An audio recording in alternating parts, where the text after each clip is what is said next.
What's going on, everybody? How's it going? We got some Seattle Seahawks breaking news right now. Just about 15 minutes ago, we got the word from Jordan Schultz.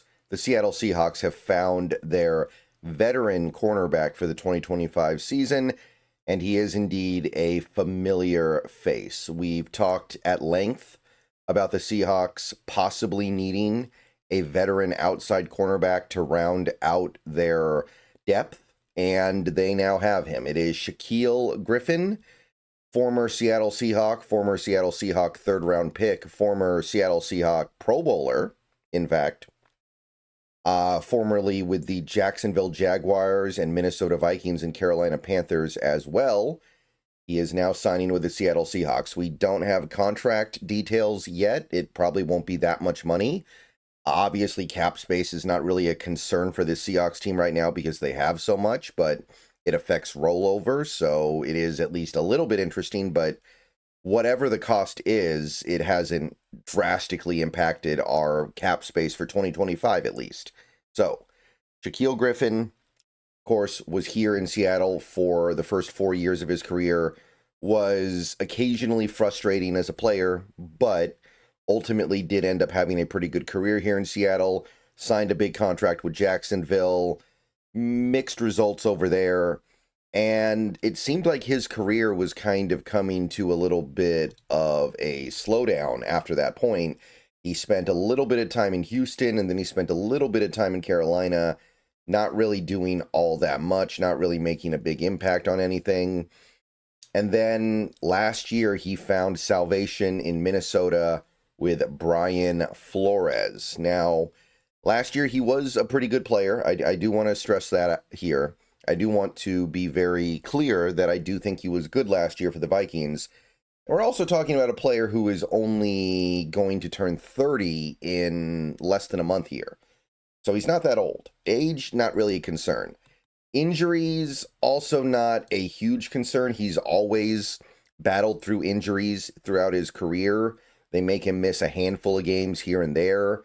Like the 1 year that was really bad, of course, was 2022. He missed most of the season, but there isn't a lot here that indicates that he's on the precipice of falling off a cliff, especially in a place like Seattle where he probably won't be asked to play that much. He's not going to be playing 60 snaps a game or probably even like 40 snaps a game, maybe 20. It shouldn't be a big load unless somebody in front of him gets hurt. So the odds of him getting hurt and missing a lot of time is lowered. So it's a perfectly fine signing. Let me just state that for the record. Like, there's nothing wrong with the signing of Shaq Griffin. We needed a good veteran corner, somebody who could play on the outside, somebody that would be at least somewhat reliable, and Shaq Griffin should be that. So the main concern that I would have here, if it can be considered as such, would just be the fact that this guy had been relatively anonymous in the league for a few years.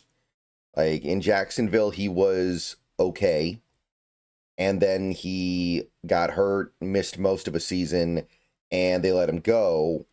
Then he bounced around the league, spent time on two different squads in 2023, Houston and Carolina, and then he revived his career in Minnesota, again with Brian Flores, who I think is one of the bright defensive minds in football right now.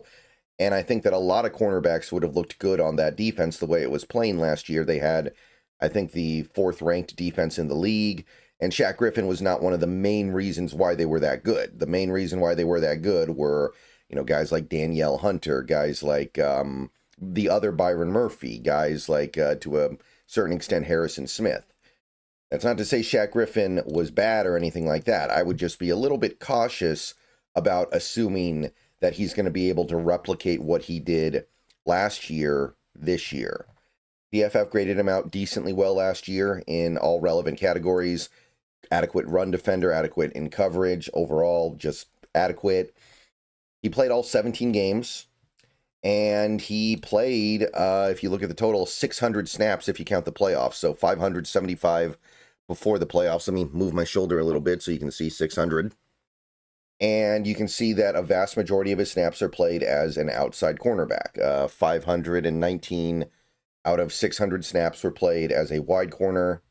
So that is his role, and that is presumably what we're going to need him to do. We don't need another slot corner because we've got enough cooking in that area. And if you take a look at the depth chart, things kind of fall into place, right? Things kind of fall into place here where you've got Woolen and Joby, and with Witherspoon as your nickel. Those are your corners.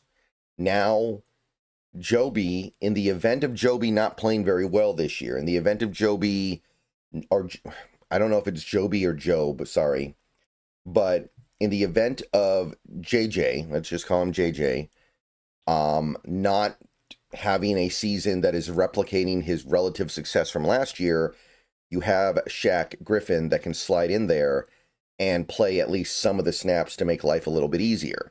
Now you don't have to lean on a guy like Zy Alexander, who I want to stress, I like Zy Alexander as a UDFA prospect, but he is a UDFA prospect. You got Nehemiah Pritchett as well. You don't have to necessarily bet on him. Now you have some degree of comfort that a guy like a Shaq Griffin is there in the event of a disappointing season from one of your starters.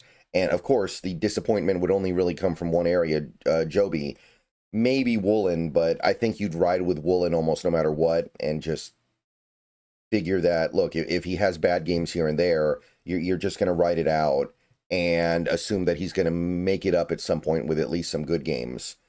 But this really fills out the defense in a way that I think was somewhat necessary. I know a lot of people said we don't need another corner. I know there was a lot of pushback on the idea of us getting another corner, but I think that we needed something to act as a security blanket in the event of Joby just not having a good year, because with players like Joby, it's very, very delicate, right? It's very, very, a butterfly flaps his wings and Josh Joby suddenly goes from an adequate starter to a guy who barely belongs in the NFL.